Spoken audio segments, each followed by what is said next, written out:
c'est vrai que s'ils en abusaient, ça serait pas aussi mémorable. Salut tout le monde, c'est Xavier, bienvenue sur WatchMojo français. Aujourd'hui on se retrouve pour le top 10 des attaques surpuissantes utilisées une seule fois dans les animés.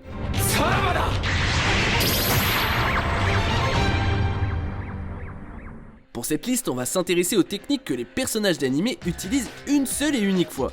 Gardez à l'esprit que je ne parlerai que des coups offensifs, donc les capacités ou les formes supérieures ne sont pas éligibles, alors ne vous attendez pas à voir Gold Experience Requiem.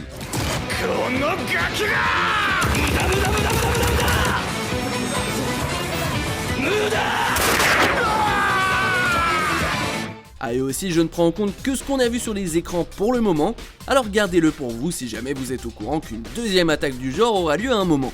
Ouais, c'est à vous que je parle les dévoreurs de scan.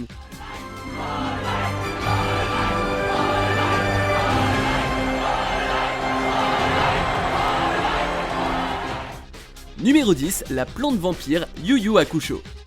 S'il y a bien un moment où Kurama doit sortir une graine qui cause une mort instante de son sac, c'est quand il se fait défoncer par la démonstration sans fin de Karasu et de ses bombes d'énergie spirituelle. Alors qu'il se fait balader, le démon renard de la Team Urameshi n'est pas du genre à abandonner sans faire usage de tous les produits de jardinage mortels dont il dispose.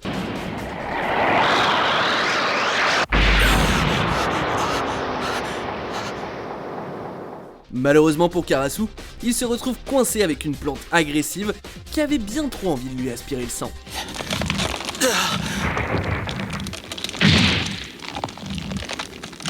Numéro 9, Muscle Gravity Ultimate Muscle.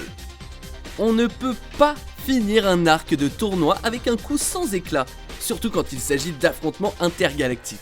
Kid Muscle's about to experience the bash part of the Big Ben Bash. Il a beau s'être fait briser les deux bras et une bonne partie de son mental par les talents apparemment supérieurs de Kevin Mask, Kid Muscle trouve un moyen de riposter. How are you going to win now without the use of your arms? Who said I can't use them? En réussissant à remettre en état ses ligaments, il parvient à donner une puissance à l'Ultimate Muscle encore jamais atteinte, ce qui lui donne assez de force pour contrer le Big Ben Bash de Kevin et le convertir en une toute nouvelle attaque qui les envoie violemment sur le ring en dessous d'eux, concluant le tournoi avec un sacré coup. Muscle gravity!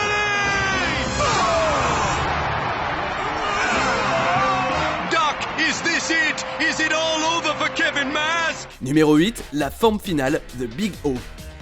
Oui, un Megadeus est déjà armé jusqu'aux dents, mais ce changement soudain lui fait passer un cap en termes de puissance de feu. Alors que la bataille contre Alex Rosewater et Big Fo fait rage, Roger Smith se retrouve avec un atout inattendu quand Dorothy, après s'être liée à l'ordinateur central de Big O, est capable d'accéder à sa forme ultime qui s'avère transformer la machine à tuer en un énorme flingue.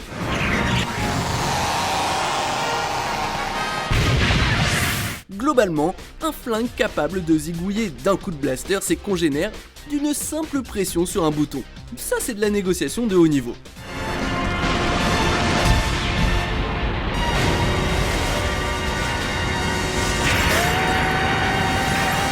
Numéro 7, Empereur des Flammes, One Piece.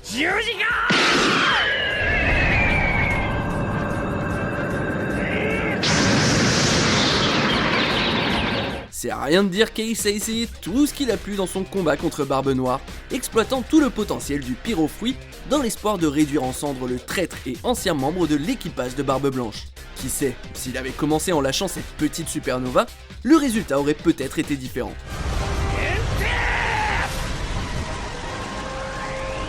Après avoir compris à la dure que le reste de son arsenal de flammes ne suffisait pas à cramer Teach, Ace l'a joué all-in en invoquant une boule de feu géante qui a pratiquement consumé une île entière. Quelle tristesse que ça n'ait pas été aussi puissant que le fruit des ténèbres.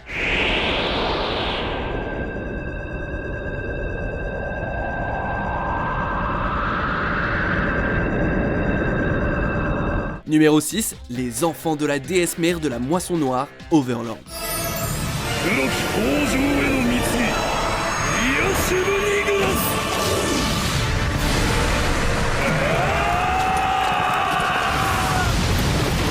On sait tous que ce sorcier ne manque pas de sorts de top niveau sous sa robe, des sorts qui ont dézingué monstres et humains d'un seul coup. Avec en plus une mentalité de méchant et des plans méticuleux, Heinz Holgorn a été capable d'assujettir des empires entiers.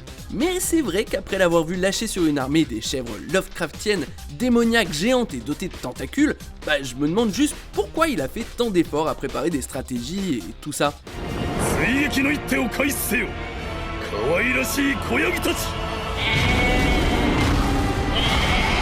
Si on est capable de sacrifier 70 000 de nos ennemis pour invoquer ces cauchemars ambulants sans se froisser le moindre muscle, on a gagné dès le début quoi.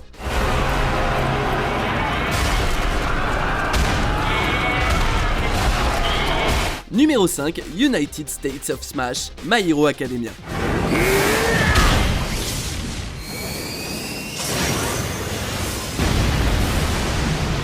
Je ne peux qu'imaginer la puissance de cette attaque à l'époque où All Might était dans la fleur de l'âge.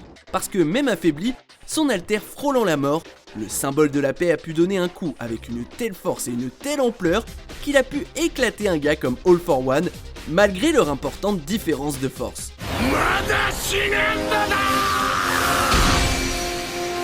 Vu comment ce coup a épuisé tout ce qu'il restait de One for All, c'est très peu probable qu'on revoie un jour All Might utiliser cette technique. Par contre, des coups...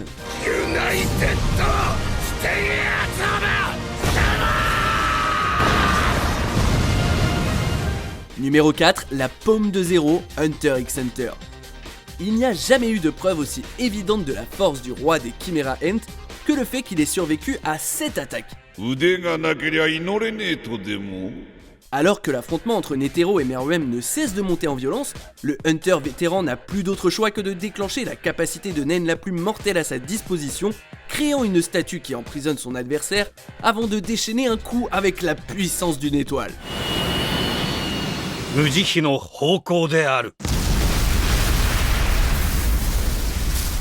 Il aurait utilisé cette technique contre n'importe quel autre Chimera Ant, la créature n'aurait pas vu de nouveau jour se lever. Enfin bon, vu l'énorme contrepartie qu'exige cette attaque, c'est pas évident que ce vieux schnock aurait été capable ou non d'utiliser à nouveau la paume de zéro.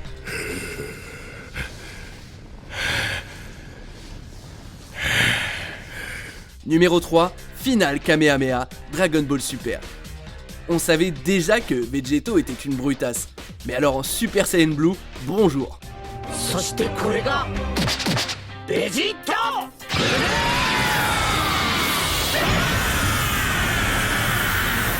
À cause des restrictions dues au Potara, on ne verra jamais vraiment ce Saiyan faire étalage de toute sa puissance, mais au moins il a laissé une empreinte lors de sa confrontation avec Zamasu fusionné en déchaînant une combinaison de Kamehameha et de Final Flash.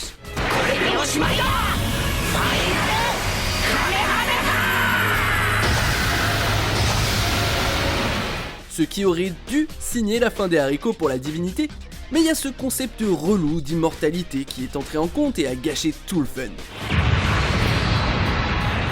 Numéro 2, Mugetsu, Bleach. Étant donné qu'il a atteint un rang de quasi-divinité après avoir absorbé le Hogyoku, il faut quelque chose de sacrément balèze pour arrêter Aizen à ce moment-là. Heureusement, Ichigo avait pile poil ce qu'il fallait, un Deus Ex Machina du feu de dieu, connu sous le nom de Croc lunaire final qui fend les cieux, ou Saigo no Getsuga Tensho. Saigo no Getsuga Tenshoってのは俺自身が月牙になることだ。En mettant en péril ses propres pouvoirs de Shinigami, Ichigo a pu se transformer en une arme capable de one-shot le papillon de la mort d'un coup d'épée, découpant en deux à la fois ses plans tyranniques et son mulet. Vu qu'il n'y a pas de seconde chance avec une attaque comme ça, je suis soulagé qu'Ichigo ait réussi à porter son coup.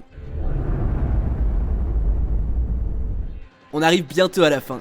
Nous publions de nouvelles vidéos chaque jour, alors abonnez-vous et activez la petite cloche et les notifications sur téléphone pour ne rien rater. Numéro 1, Super Tengen Toppa Giga Drill Breaker, Tengen Toppa Gurren Lagann, Lagann N.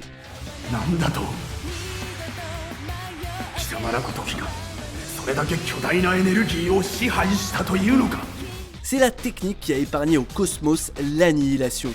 Le forêt qui perce le croupissement incarné et a forgé un nouveau futur pour l'humanité et toutes les autres formes de vie douées de conscience. Je suis à peu près sûr que c'est le genre de bordel qu'on peut faire qu'une fois.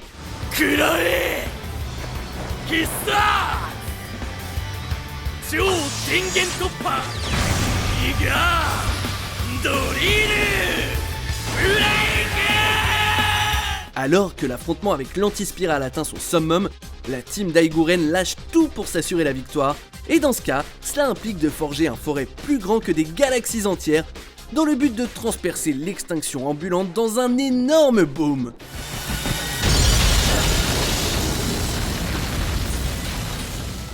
Alors, laquelle de ces attaques est votre préférée? Dites-le moi en commentaire et checkez cette autre super vidéo de WatchMojo français.